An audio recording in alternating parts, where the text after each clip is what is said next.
Naglalaban-laban yun, Sham. Yes po. Oh, so that is not a legitimate bidding. Dahil yung Sham na yon na naglalaban-laban sa isang award sa isang kontrata, iisa lang ang may-ari. So kahit sino doon, kahit sinong manalo doon sa bidding na yon, ikaw ang panalo. Dahil sa'yo lahat yun eh. Correct?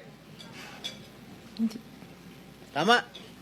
Hindi po, kasi iba yung may-ari ng mga companies. Oh, sus. Kasi sabi I'm mo just lang concerned with Alpha and Miss Omega. Diskaya, Opo. kanina, sinabi mo Alpha Phi Omega lang ang sa'yo. Opo.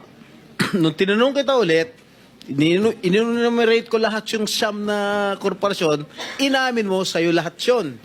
Oh, di ba? The records will bear me out.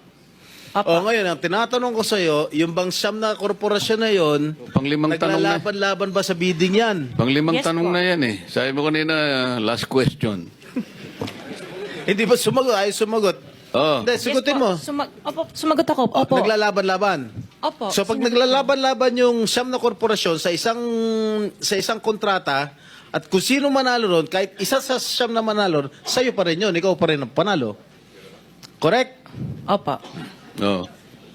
Senator Erwin, Ang tanong ang... very brief lang ma. Baka Opo, tayong ang sa sagot panahon po, na. ang sagot po dyan, Senate Pro Temp, nagbibiding-bidingan.